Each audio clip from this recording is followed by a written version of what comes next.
Bu, istri saya itu, Bu, kalau saya mau pergi kerja demi Allah, Bu, biar subuh jam 3 saya keluar, dia pasti bangun. Dia angkat saya punya ransel, dia bawakan saya sampai di mobil. Dia tidak pergi sebelum saya sudah jalan. Naik di mobil, saya tidak usah sayang, sudah subuh, kau mau tidur aja. Tidak enak saya lihat kalau kita saya tidak pergi, saya antar.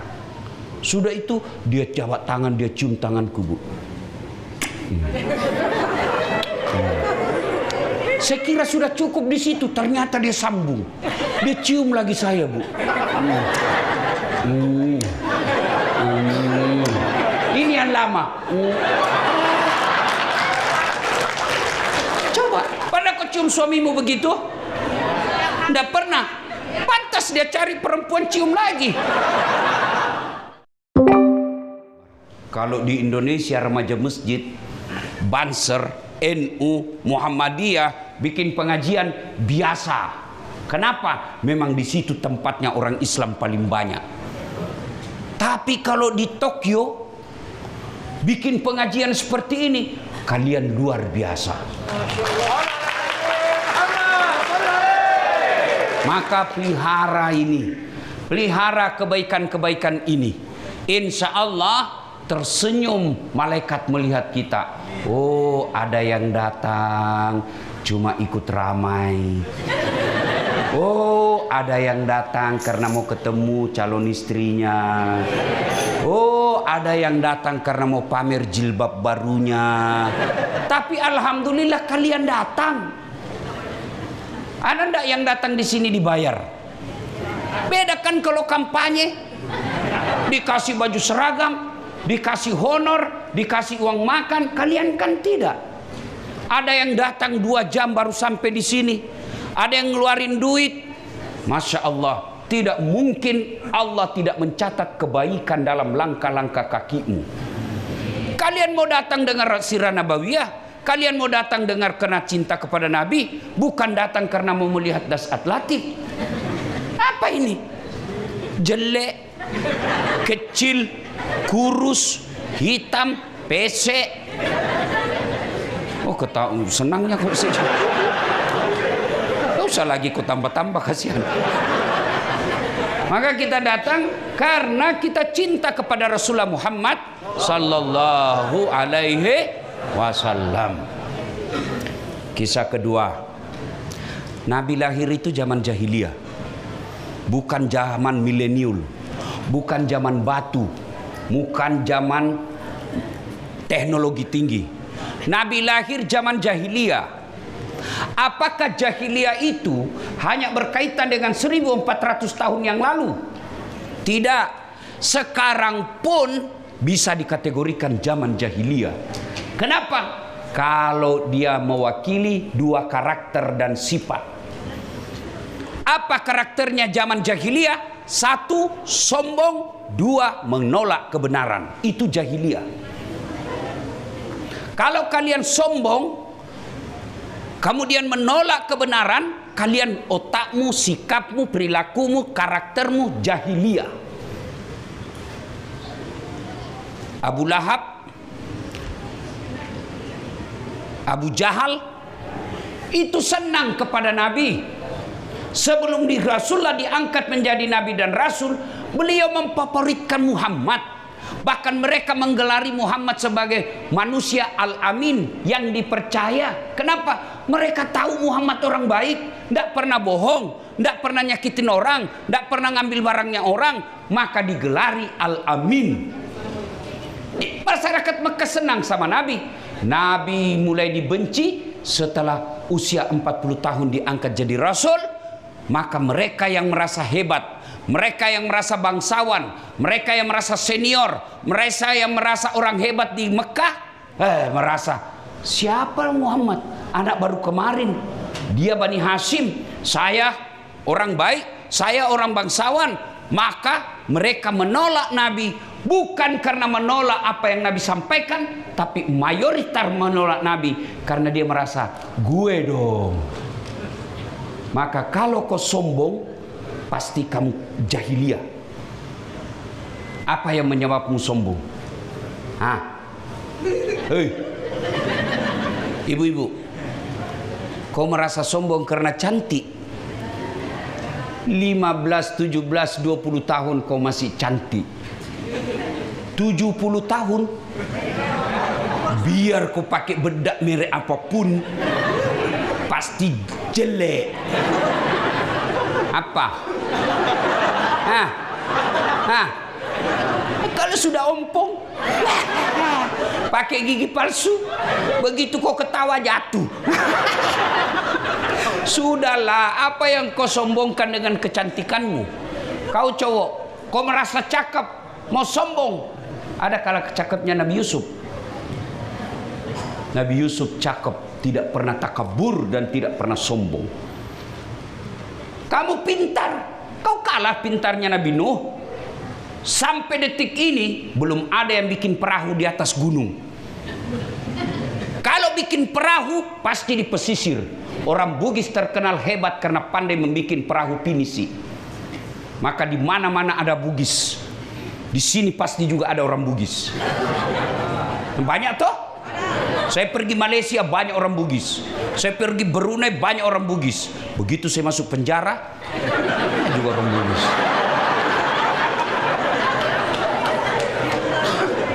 Kenapa banyak di mana-mana? Karena dia pandai membuat perahu pinisi. Waktu itu kendaraan alat transportasi paling hebat adalah perahu, kapal. Orang Bugis pandai bikin. Tapi tidak ada saya dapat orang Bugis bikin perahu di atas gunung. Nabi Nuh bikin perahu di atas gunung. Begitu cerdasnya. Apa yang membuat kau sombong? Ilmu. Nih, kau kira ini. Yang gelarnya tadi disebut ini moderator salah-salah. Yang kau bilang sos. Emangnya saya pembersih lantai.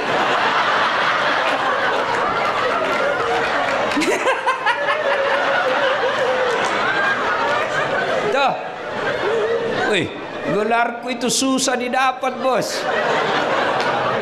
Doktor Dasat Latif, sarjana sosial, sarjana agama, master sains, PhD, philosophy of doctor. Cewek, 2 doktorku, tapi istri tetap 1.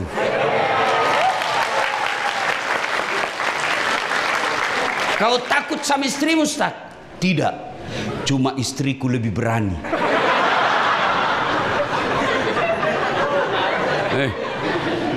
Apa mau sombong? Followerku, viewerku bos, sudah lebih 300 juta. Lalu mau sombong? Oh, jangan sombong, Dasat. Kau bisa hebat karena ada yang nonton kamu. Mana bisa saya terkenal kalau tidak ada nonton? Saya berapi-api ceramah di sini 2 jam menggelora, menggetarkan, tapi tidak ada yang nonton. Lewat itu ibu, sudah lama gila itu Pak Ustaz.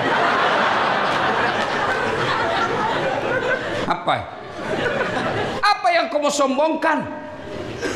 Allah sampaikan dalam Al-Quran, wa ma utitu minal ilm illa qalila. Saya tidak kasih kau ilmu kecuali sedikit.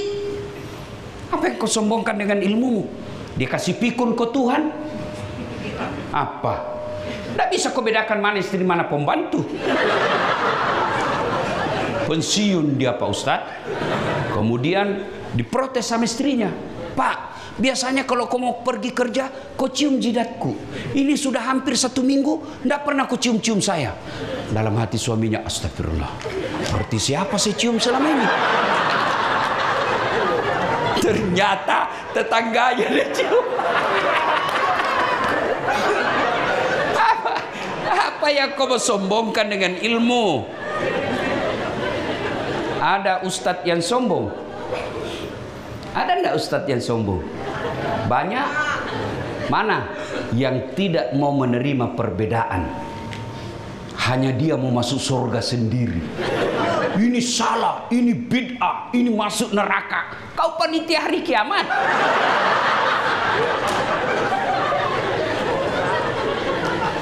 Ciri-cirinya itu Ustaz, ya pikir enak di sorga kalau dia cuma sendiri di sorga. Nabi Adam tuh dalam sorga, nikmat dalam sorga sendiri, gelisah. Apa Apa enaknya saya kasih kau pulau, ambil itu pulau Bali sendiri kau di situ. Di sorga aja orang kesepian sendiri. Masa kau masuk sorga kau tidak ajak sesama muslim? Bikin pengajian maulid bid'ah. Kenapa tidak ada pada zaman Nabi? Kalau begitu jangan kau ceramah pakai mic. Kenapa tidak ada mic-nya Nabi waktu itu? Saudara-saudara sekalian, apa kau dengar? Ya.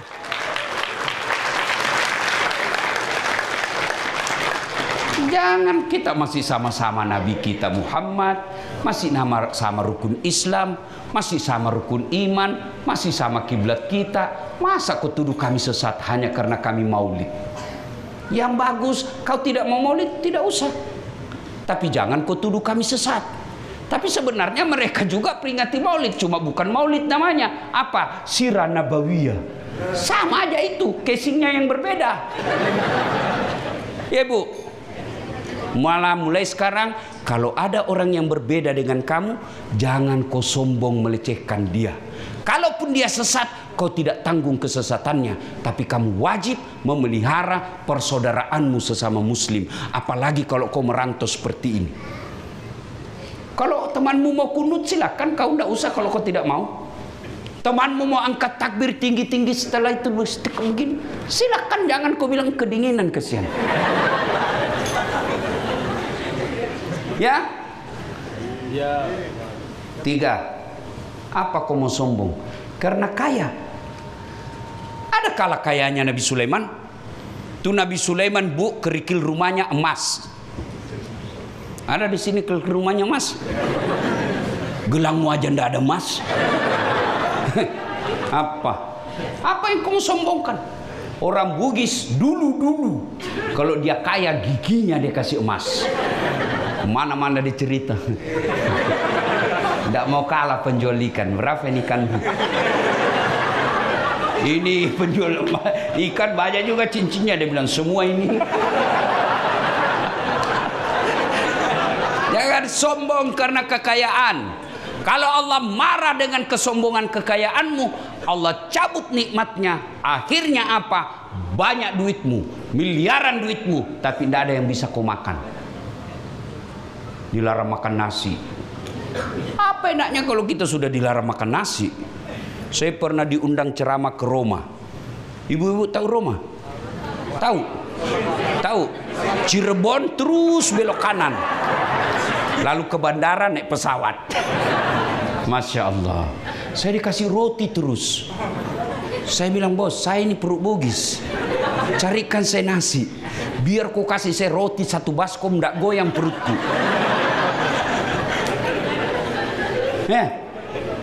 Itu baru 2 hari sudah gelisah mau cari nasi.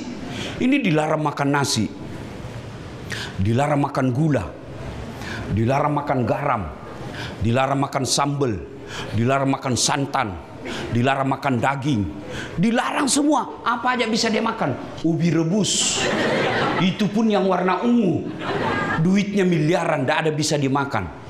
Disuruh jalan pagi-pagi berjemur, tidak pakai baju, pakai celana pendek, tidak pakai peci, jangan pakai sandal Pak supaya refleksi kakimu. Kelilinglah dia di komplek, tidak pakai baju. Apa bedanya sama gembel? Maka jangan sombong kalau kau kaya. Masuk akalnya itu, Ibu. Kaya, pejabat, wakil KBRI Bapak ya, Pak Bos ya. Jangan sombong.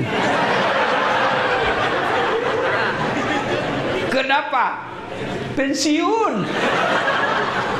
Mau jadi bupati pensiun, hilang, berhenti. Presiden mau sombong. 10 tahun. Sudah itu, kau mau masih pakai RI 1?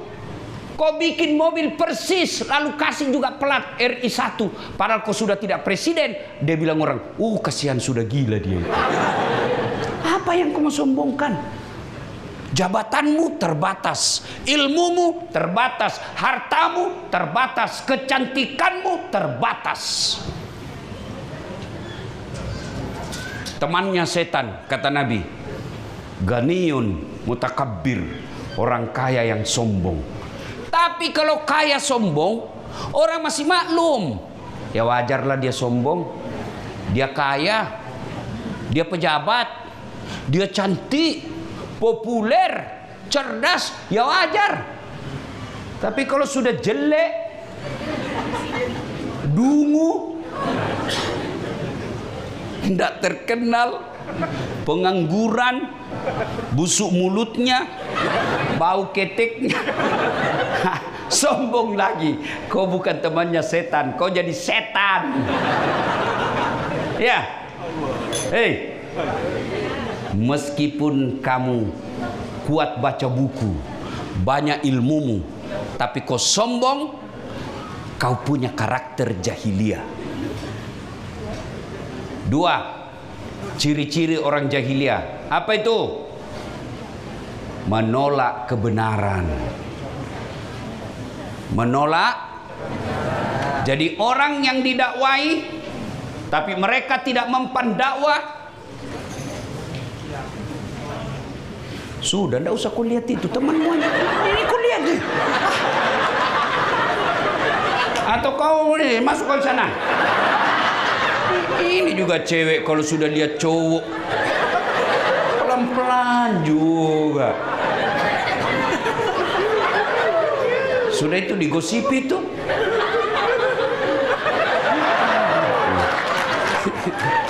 Salatullah,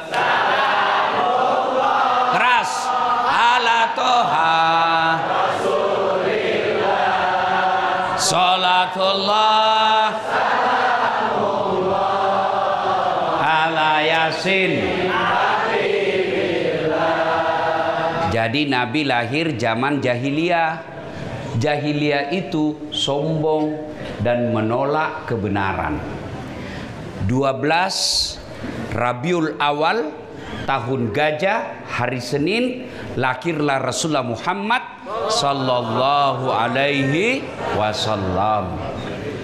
Bayi ini, cucuku ini, yang yatim, anaknya Abdullah, anaknya Siti Aminah, saya beri nama Muhammad. Heran semua orang Mekah. Kenapa? Belum pernah ada manusia diberi nama Muhammad. Dari Adam sampai lahirnya anaknya Siti Aminah tidak pernah didengar nama Muhammad. Maka orang Mekah bertanya, apa itu? Biasanya kan dikasih nama neneknya, neneknya, neneknya, neneknya. Maka orang Mekah itu begitu. Orang Arab, misalnya bapak saya Abdul Latif, lahir anaknya namanya Das'at Latif, lahir lagi anakku, dia kasih lagi nama Abdul Latif. Begitu dia. Nah, jangan lagi kau berkata apa arti sebuah nama. Bayangkan kalau tidak ada semua namamu, kau mau tulis apa di HP? Kawan 1, kawan 2, kawan 3, kawan 3, kawan 4, 5, bingung kau. Iya toh? Dari nama minimal sebut namamu, saya tahu apa sukumu. Jenengi siapa? Margono, Jawa. Iki jenengi siapa? Margana, Sunda. Namamu siapa? Ambodalle, Bugis. Tidak mungkin Jawa Ambodalle. Jawa Jokowi, Susilo Bambang Yudhoyono. Jawa. Masa ada orang Jepang, namamu siapa? Margono. Ya. 2, dari nama saya bisa tahu agamamu. Siapa namamu? Siti Mutmainnah, Islam.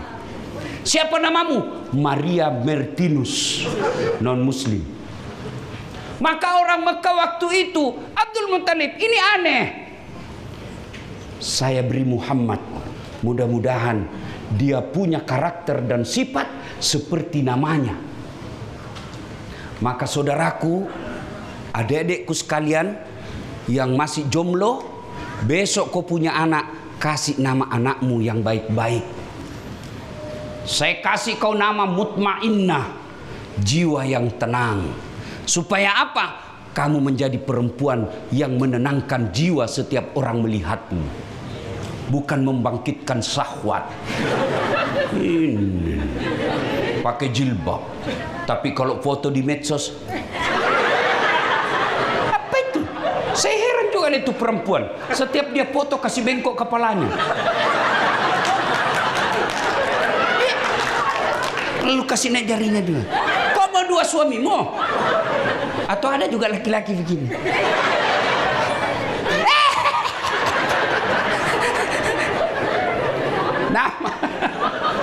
Nama penting. Nah, saya kasih kau nama Khalid. Siapa? Pejuang Islam. Nama lengkapnya Khalid bin Walid. Saya mau kau seperti dia, menyebarkan Islam, tidak pernah takut dengan senjata apapun. Saya mau kau seperti Khalid. Lahir anaknya, nak, saya kasih kau nama Lionel Messi. Apa Lionel Messi baru PC? Supaya kau jago main bola. Apa PSSI tidak pernah masuk juara dunia? Dia bilang hebat juara dunia. Dimanapun pasti kalah. Argentina pernah kalah, Brasil pernah kalah, Italia pernah kalah, Indonesia tidak pernah kalah. Kenapa? Tidak pernah masuk. Kasih nama yang baik. Ya, Rasulullah diberikan nama Muhammad. Maka saudaraku, kalau kalian cinta kepada Nabi, jangan kau tulis Muhammad dengan singkatan M. Jangan kau pernah tulis namamu dengan Mu. Apa itu Mu? Apa itu M? Makan, minum. Tidak ada orang punya nama. Itu nama Muhammad, manusia paling mulia. Maka hormati beliau. Jangan kau ringkas-ringkas namanya. Tulis lengkap. Misalnya namamu Muhammad Fadil, jangan kau tulis M Fadil. Lebih baik Muhammad F. Jangan ketawa, saya serius. Ya, Allahu Akbar. Kalau kalian menghormati nabimu, tulis dengan lengkap namanya. Muhammad Abdullah, Muhammad Yunus. Jangan M Yunus. Kau tidak cinta kepada Nabi. Dan kalian kalau punya namamu Muhammad, jaga marwahnya Muhammad. Jangan sampai kau Muhammad tapi peminum, Muhammad tapi tidak sholat, Muhammad kau ganggu istrinya orang, dicari kau nanti Nabi. Kenapa kau jelek-jelekkan namaku?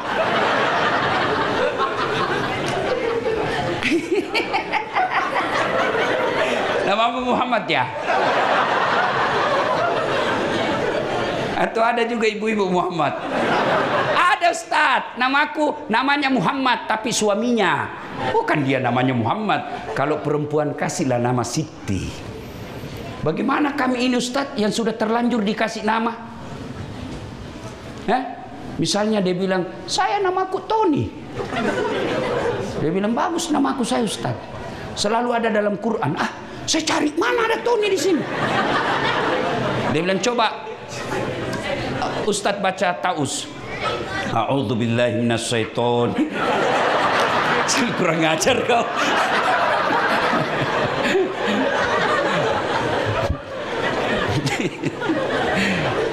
Nah ya, sudah. Lahirlah Rasulullah Muhammad sallallahu alaihi wasallam hari Senin tanggal 12 Rabiul Awal tahun gajah. Kenapa disebut tahun gajah? Dia bilang ibu-ibu, karena bukan tahun kambing Ustaz. Beleng-beleng. Disebut tahun gajah ibu. Dulu orang-orang Mekah, Arab umumnya memberikan nama tahun berdasarkan peristiwa terbesar di tahun itu. Kalau misalnya tahun itu ada kejadian tsunami, maka disebut tahun tsunami. Ya, Nabi ada kejadian waktu itu, waktu tahun lahirnya apa? Raja Abraha datang menyerang mau menghancurkan Ka'bah, lalu Allah menurunkan bala tentaranya berupa burung ababil membawa batu yang sangat panas, dijatuhkan di atas bala tentaranya Abraha, mati mereka dengan bantuan pertolongan Allah yang menurunkan burung ababil. Maka kejadian tahun itu diabadikan dengan menyebut tahun gajah. Ada juga namanya tahun duka cita. Apa itu tahun duka cita? Tahun wafatnya istri Nabi. dan pamannya Nabi, kakeknya Nabi, berduka Nabi, meninggal pamannya. Maka disebut tahun duka cita. Begitu berdukanya Rasulullah sampai Nabi menjelaskan, barang siapa seorang istri meninggal dunia lalu suaminya berduka terus mengenang kebaikannya, maka itu istri tanda-tandanya penghuni sorga. Jadi kalau ibu-ibu masa kau lebih senang suamimu duluan mati? Bingung ini ibu. Iya juga sih, tapi masa saya duluan mati? Kalau misalnya ibu duluan meninggal, lalu suamimu mengenang kebaikanmu, tidak menikah lagi. Kenapa istri saya meninggal baik betul sifatnya, meskipun dia malas tapi aku sayang ya Allah. Rasa-rasanya tidak bisa kusambung hidupku. Itu ciri-ciri ibu penghuni surga. Tapi kalau sebaliknya, begitu ibu meninggal, suamimu masuk kamar berteriak, "Merdeka!" Itu. Jangan kau jajah suamimu, Bu. Coba saya waktu baru menikah, saya bilang sama istri saya, jangan kau pernah melanggar undang-undang. Karena kalau kau melanggar undang-undang, kau bisa dipenjara. Oh ya begitu, Ustaz. Iya. Makanya jangan pernah melanggar. Penjajahan di atas dunia harus dihapuskan karena tidak sesuai dengan pri kemanusiaan dan pri keadilan. Makanya jangan kau jajah saya. Saya suamimu, bukan jajahanmu. Maka jangan kau siap saat kau suruh suamimu video call, saya di kantor nih. Itu penjajahan, melanggar undang-undang. Maka ada di sini membayangkan dirinya tuh dijajah sama istrinya. Berhenti kau jadi laki-laki kalau kau takut sama istrimu. Apa kau mau takut? Memangnya dia kasih kau modal 25 miliar. Kau juga yang belikan baju, kau juga yang carikan uang. Tapi dia mengamuk, Ustaz. Kenapa kalau dia mengamuk? Dia pecahkan piring, bantu pecahkan semua. Piring, gelas bisa dibeli. Harga diri sebagai suami tidak boleh diinjak-injak istri. Takbir! Nah ini berarti semua yang takbir takut sama istrinya. Ya, dah. Lahirlah Nabi. Tebut tahun gajah. 4 hari setelah lahir diambil ibu susunya. Namanya Halimatus Sa'diyah. Kemudian setelah usia 4 tahun dikembalikan ke Mekah. Kenapa? Karena menjaga kemurnian bahasa. Tradisi orang Arab Mekah waktu itu, kalau ada anak-anak lahir dibawa ke kampung supaya apa? Memelihara kemurnian bahasa Arabnya. Kan kalau di kota sudah bahasa sudah gabung-gabung. Misalnya di Jakarta. Kan kalau dulu sebelum mewah itu Jakarta, kan orang Betawi. Kemana lu? Gak tahu. Kaki lu di atas kaki gue sih, keinjek. Gue sudah bilangin, lu lawan itu dulu. Sekarang dicampur-campur. Lu kemana? OTW. Ya kan? Nah, supaya terpelihara bahasa Arabnya Nabi, dibawa ke desa. 4 tahun dikembalikan. Setelah 4 tahun, barulah bersama dengan ibunya. Usia 6 tahun, ibunya berkata, "Nak, kita pergi ke Yastrib." Waktu itu Madinah. Pergi ziarah kubur, nak. Pergilah Siti Aminah bersama anaknya Muhammad sallallahu alaihi wasallam ziarah kubur ke bapaknya. Ini menunjukkan juga bahwa tidak dilarang ziarah kubur. Memang Nabi pernah mengatakan, perempuan jangan kau bawa ziarah kubur. Kenapa? Karena ditakutkan dia meraung-raung di kubur. Dulu pernah dilarang ziarah kubur. Kenapa? Karena dikhawatirkan kalian menyembah-nyembah.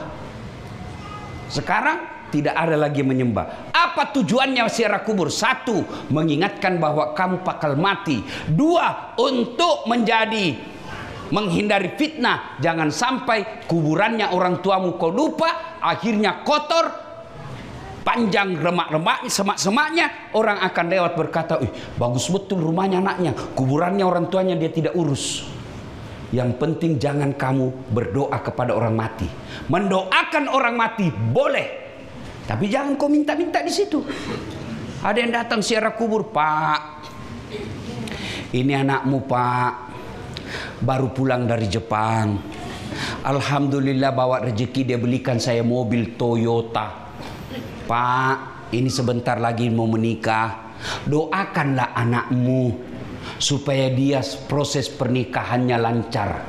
Doakan anakmu supaya dia bahagia dunia akhirat. Bingung kita. Masa orang mati doakan orang hidup? Orang hidup doakan orang mati. Jangan kau minta orang mati doakan kamu. Mana bisa?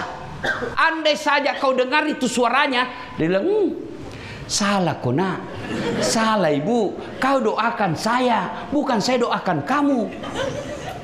Nah, sudah kembali ziarah kubur. Setelah perjalanan, karena waktu itu mereka rombongan. Di perjalanan, tiba di sebuah desa namanya Desa Apwa. Wafat ibunya Rasulullah Sallallahu Alaihi Wasallam usia 6 tahun. Bayangkan, 6 tahun sudah yatim piatu. Maka jangan kalian cepat mengerah. Jangan kalian merasa tantangan hidupmu berat. Tidak sebanding dengan hidupnya Rasulullah Muhammad Sallallahu Alaihi Wasallam. Ada di sini yatim piatu usia 6 tahun. Coba angkat tangan. 6 tahun sudah yatim piatu. Tidak ada. Rasulullah 6 tahun sudah yatim piatu. Tidak pernah melihat bapaknya.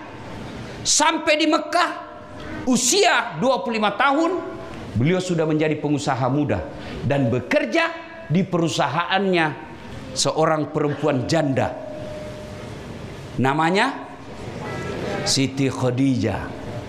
Lalu Siti Khadijah punya asisten namanya Nafisa. Khadijah selalu cerita kebaikannya Muhammad. Nafisa sadar, bunda ini senang sama pegawainya.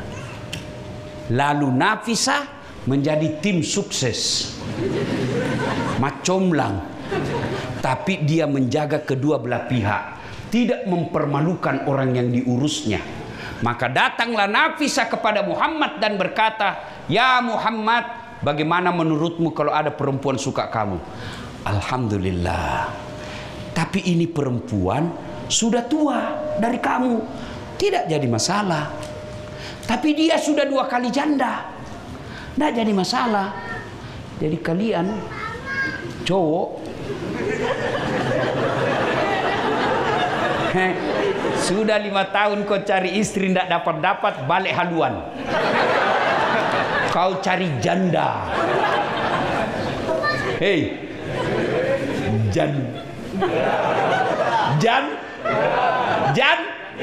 ada di sini. Kau datangi baik-baik supaya kau tidak selalu menghayal. Jan ada perusahaannya, ada mobilnya, ada rumahnya, agamanya baik. Silakan datang. Dia mau Ustaz, tapi mau muntah lihat saya. Itu jadi masalah. Sudah.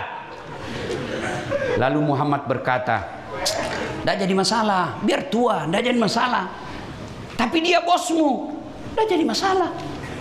Tapi kata Muhammad, yang jadi masalah, betulkah dia suka saya? Kata Nafisa, tenang, saya punya urusan. Maka datanglah Nafisa kepada Siti Khadijah.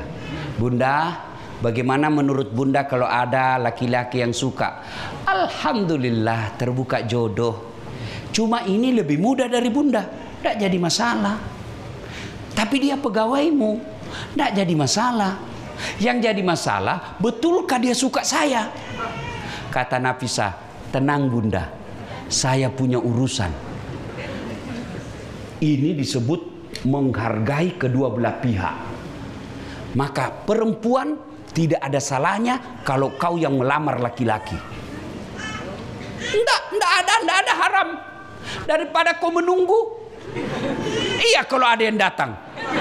Kalau tidak ada datang, maghrib.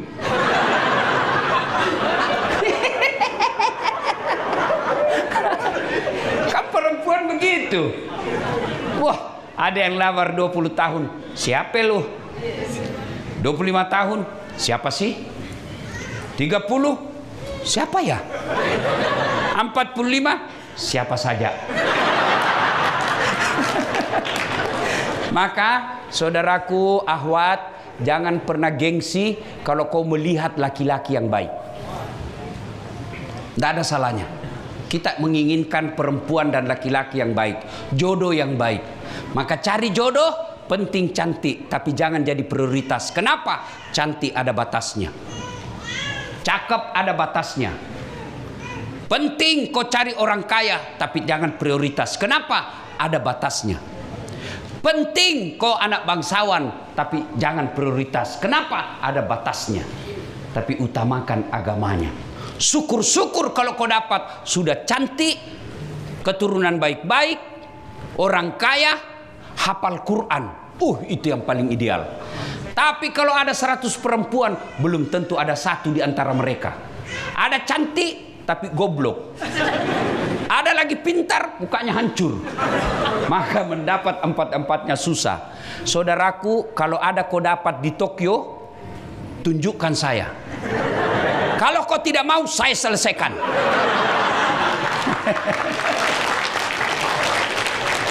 Nah, menikah. Setelah menikah, Khadijah 40 tahun, Rasulullah 25 tahun. Lahirlah anaknya. Anak pertamanya siapa? Siapa? Berapa anaknya Nabi? 5 atau 7? Serius? Salah baca kisah ini ibu nih. 5 atau 7? Top. Anak Nabi 7. Anak-anak Nabi. Ada pasti yang baru tahu. 7 anaknya Nabi. Ya toh? 3 laki-laki, 4 perempuan. Pertama Qasim, Abdullah, Ibrahim, Zainab, Ruqayyah, Ummu Kalsum, Fatimah. Itu lagu begitu boleh, halal. Ada dakwah di dalamnya. Anak saya ajarkan lagu. Anak-anak Nabi ada 7 orang, dakwah. Maka tinggalkan itu lagu-lagu tidak ada gunanya. Cikampek, Tasikmalaya, aku capek gara-gara dia. Beleng-beleng. Itu Cikampek.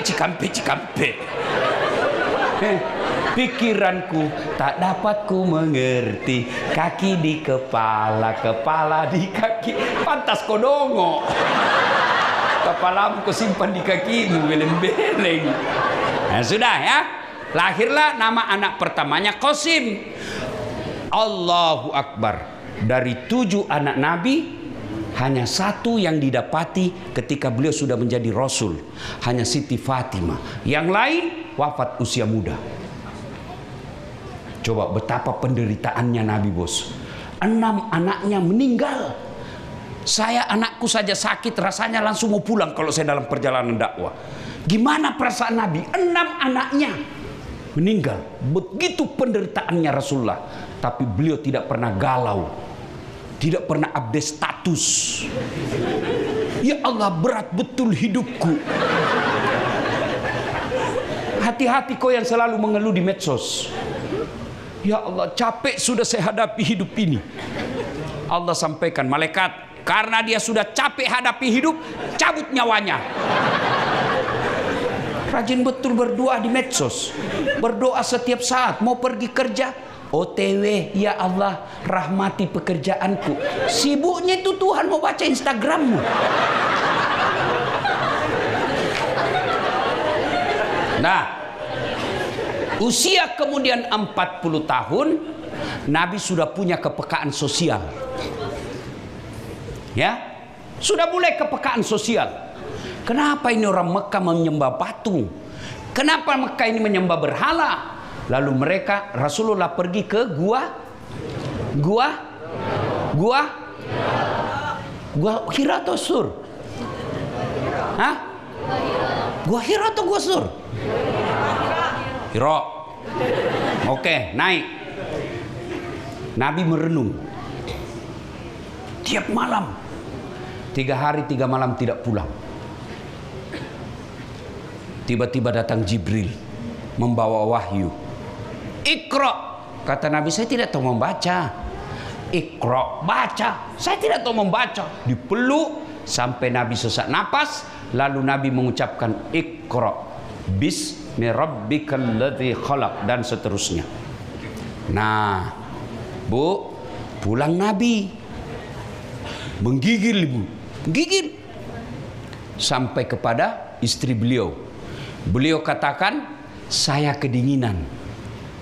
Tolong selimuti saya. Istri beliau tidak banyak tanya.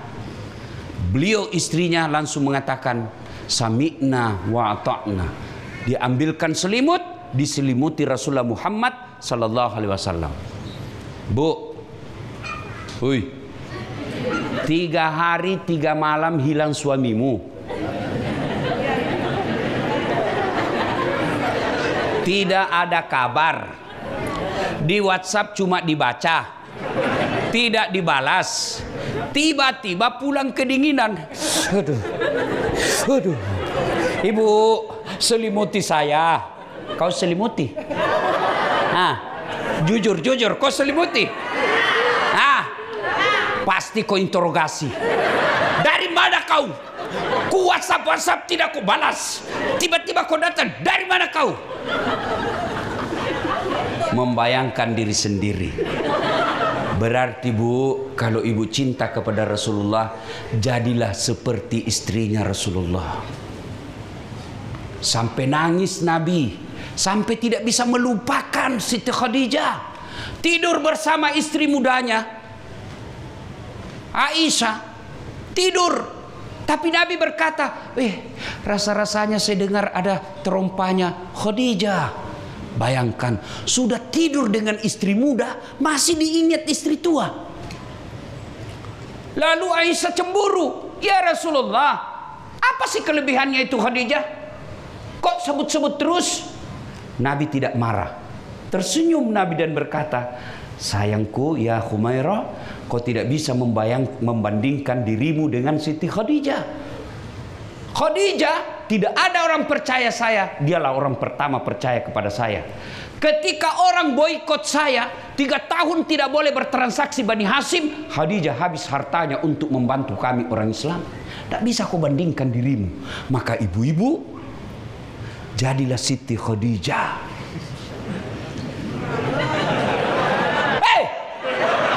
Kenapa kau ketawa? Berat. Memang berat karena hadiahnya sorga. Kalau tidak berat, kipas angin kau dikasih.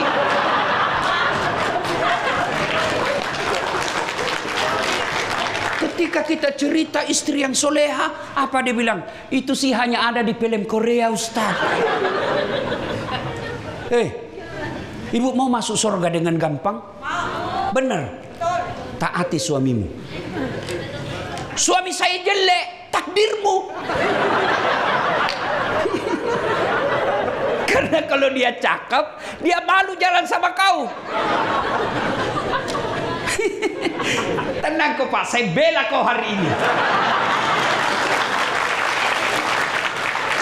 Bu, itu perempuan paling gampang masuk surga. Nabi cuma bilang kau sholat, kau puasa, kau jaga harga dirimu. Ini yang agak berat. Taati perintah suamimu. Ibu berapa umurnya? 50. Yakin masih bisa hidup tambah 50 tahun? Yakin? Enggak. Biar kau rajin ibadah, tapi kau tidak hormati suamimu, kau hina suamimu, kau maki-maki suamimu, kau jauh dari rahmat Allah. Maka istriku saya, kalau saya tanya-tanya, kok sabar bisa hadapi? Dia bilang, saya bukan cari kebahagiaannya Das'at, tapi saya cari ridhanya Allah. Makanya saya tidak bisa kawin lagi karena baik sekali. Kalau kau suka ngomel, jelek, kuat makan.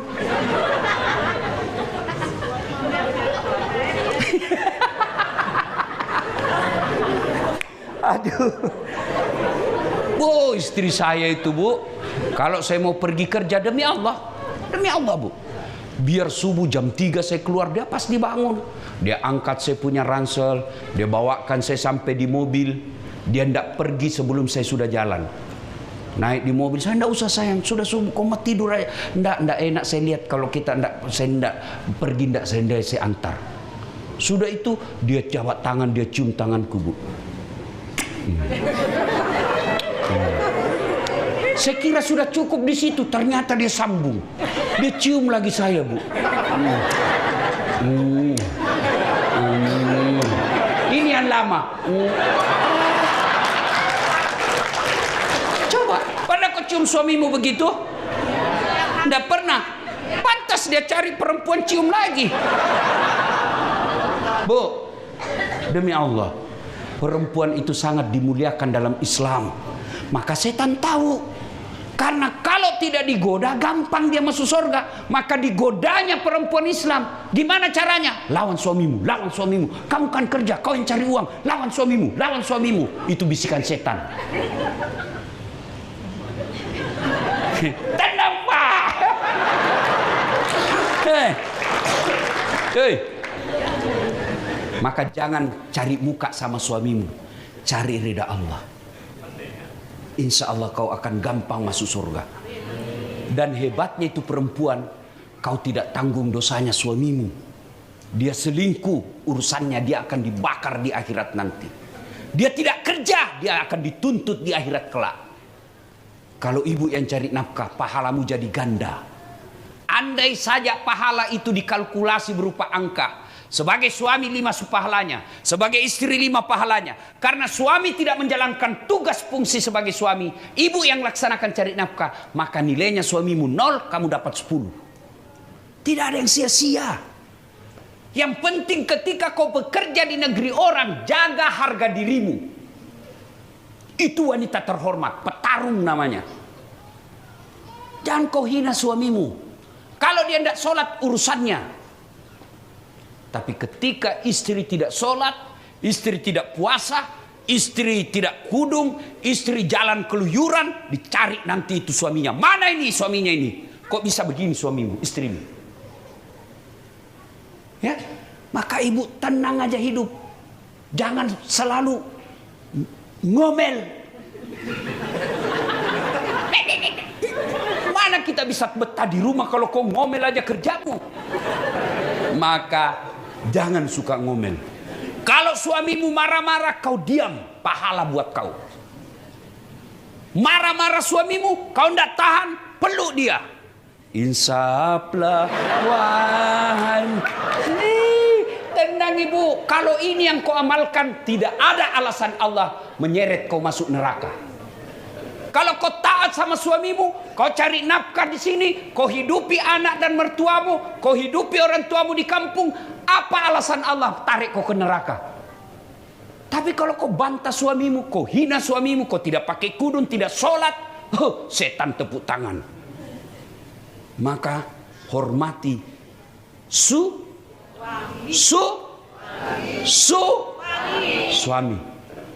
Setan pasti jengkel didengar saya ini. Tapi pulang nanti pasti dia bilang, enak saja itu Ustaz. Dia kira gampang jadi istri. Kok kira gampang jadi suami? Hah? Kau juga Pak. Hargai istrimu. Tenang ibu, saya bela kau hari ini. Kok kira gampang jadi istri? Dia suka ngomel. Tidak apa-apa.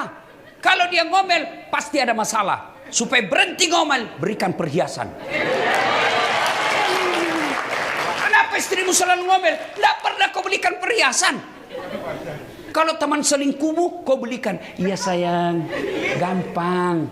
Ditelepon istrinya alasan, lagi meeting. lagi lembur. Masa istrimu di rumah, dia doakan kau setiap saat, lalu kau tipu. Bagaimana mau berkah penghasilanmu? Hah? Istriku jelek Ustaz. Ya jodohmu. Karena kalau dia cantik diambil orang. Karena kau juga.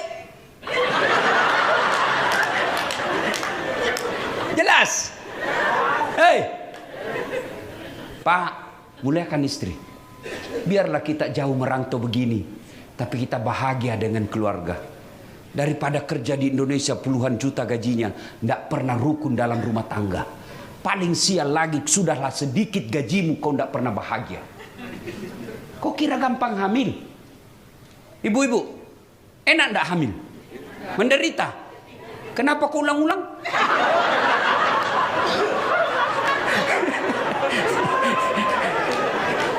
Hei, muliakan istrimu bos. Kalau kau tidak suka lagi istrimu, kau dapat isu, kau dapat fakta bahwa dia berkhianat, bukan dengan memakinya, apalagi sampai memukulnya. Gimana caranya? Kau kembalikan ke orang tuanya baik-baik. Jangan kau gampang bilang talak, tapi kau tidur lagi sama dia. Berkelahi, bertengkar, hamil lagi.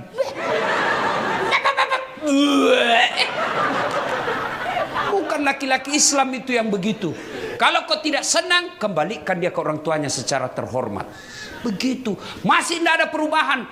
Pengadilan agama minta kau cerai baik-baik. Jangan saling menghina. Karena bagaimanapun dia pernah menjadi istri. Ibu bapak saudara-saudara sekalian, saya masih mau ceramah, tapi waktu jualah yang membatasi kita. Sudah lebih 15 menit ini, Bu. Tambah. Kok kira saya penjual coto? Tambah. Memangnya saya warung. Ya, insya Allah lain waktu dan kesempatan. Saya cinta kalian semua karena Allah. Saya berdoa Allah mudahkan rezeki. Saya pesan khusus 2024 kalian jangan salah memilih pemimpin. Kurang apa negara kita, bos? Kaya raya. Itu Indonesia, kalau diambil negara Indonesia, dipindahkan ke Eropa, benua Eropa, tertutup semua negara Eropa, masih ada sisanya. Begitu besarnya negara kita. Tapi kok kita rakyat Indonesia jauh-jauh merantau cari nafkah. Padahal di negara kita juga banyak pekerjaan. Kenapa orang asing yang datang bekerja tambang kita? Maka tidak usah menghina yang pemimpin. Tidak usah memaki anggota DPR kita. Lebih baik 2024 jangan kau salah pilih. Kalau kau pilih pemimpin yang baik, kalau kau tidak nikmati adik-adikku, minimal anak dan cucumu nanti yang nikmati itu. Insya Allah. Amin. Amin. Amin. Demikian, mudah-mudahan ada manfaat. Dari mana datangnya cinta? Cakep. Berpantun ini. Dari mana datangnya cinta? Dari Facebook turun ke WA. Dari mana datangnya kecewa? Ternyata ketemu, ternyata berbeda. Nah, makanya jangan percaya medsos. Ya. Buah nangka, buah kemiri. Buah pepaya, buah salak. Itulah buah-buahan. Demikian usikum wa nafsi bitaqwallah. Assalamualaikum warahmatullahi wabarakatuh.